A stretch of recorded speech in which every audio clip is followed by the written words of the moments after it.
Okay, the leather's cut out, and I'm going to get ready for dyeing by beveling the edges. This is a pattern for the stitch line, and I'm going to use that to mark the leather on the inside, because there is a I don't want to bevel the edges beyond a certain point on the inside.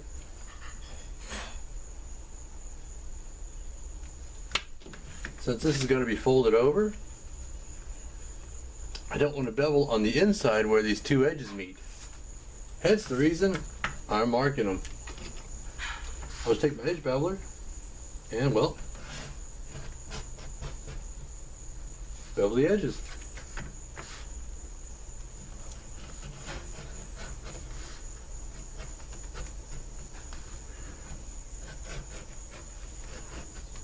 And I'll go stop just short of this edge here, because again, it's going to be folded over, and I don't want to have the bevels on the inside. And over here, go ahead and take my stitch line pattern and mark it up here.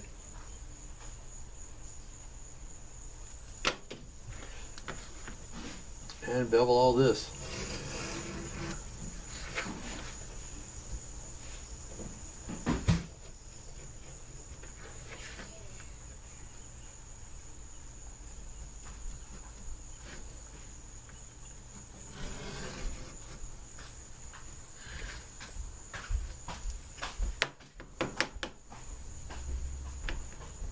Okay, going to do the same thing on the outside. Now I don't have to be so careful on the outside, because eventually all these edges are going to be beveled.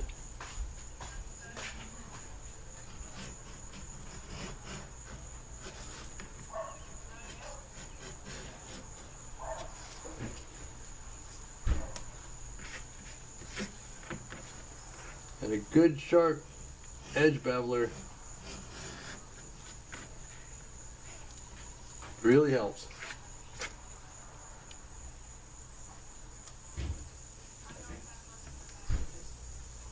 I'm going to touch that inside the corner up a little bit.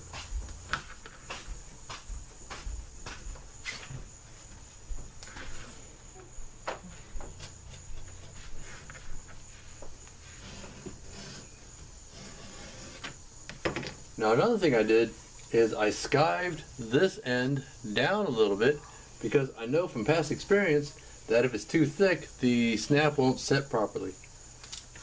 Well, that's pretty much has us ready to put some dye on this thing. So let's take care of that. Okay, I'm all set up and ready to dye this thing black. I got my bottle of dye in a clamp here, just in case I get clumsy, I won't knock it over. Alright, basically all I'm going to do is take me a dauber and smear dye all over it. Now, when I'm dyeing something black, I like to use lots of dye. Because if you don't use enough dye, then some of the brown of the leather will actually show through.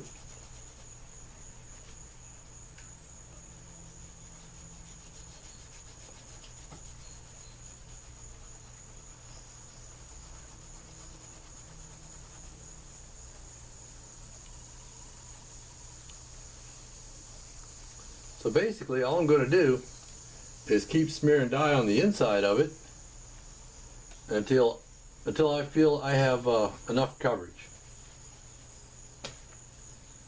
Don't really have to go all the way out to the edges, but I do it anyway. I just want to make sure that no undyed leather shows. I'll be back in a minute. Alright, same thing on the outside, or on the other side, or on the front side. Anyway, I just keep adding dye to it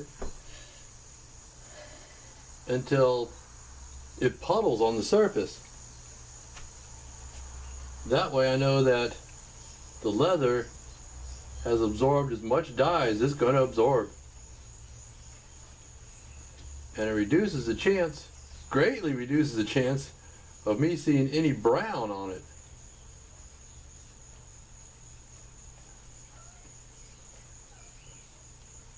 Now when you're saturating the leather like this, you can do it in little swirlies, you can do it in straight lines, doesn't really matter.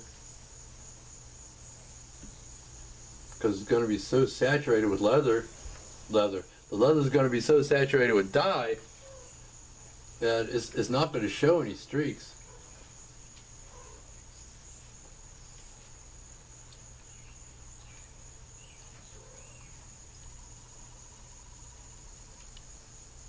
Now, if I had the facilities and the room, I could just dip dye this thing and saturate it that way, but I don't.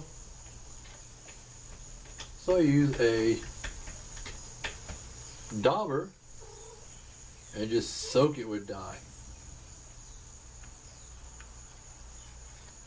Now that's getting pretty close to being fully saturated. You can see the way the dye is sitting on the surface, at least I hope you can, and slowly absorbing in. I'm going to do one more just for good measure. You can start in the middle, start at the sides, doesn't really matter.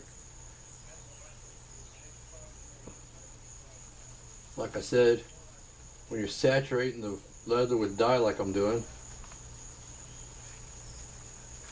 it's all going to come out the same color anyway. And it's not going to have streaks. I'll make sure I get all my edges. Well, not all my edges.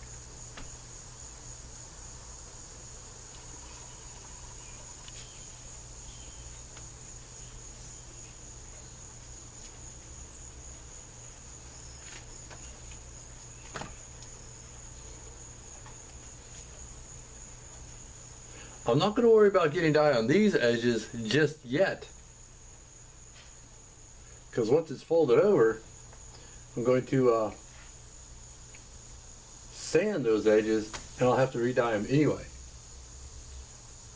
One more time just for the heck of it. Yes, there will be dye.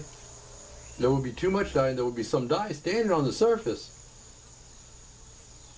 But that could be easily buffed off. And well, that's it. Now just let that sit and dry. Then we'll be on to the next step.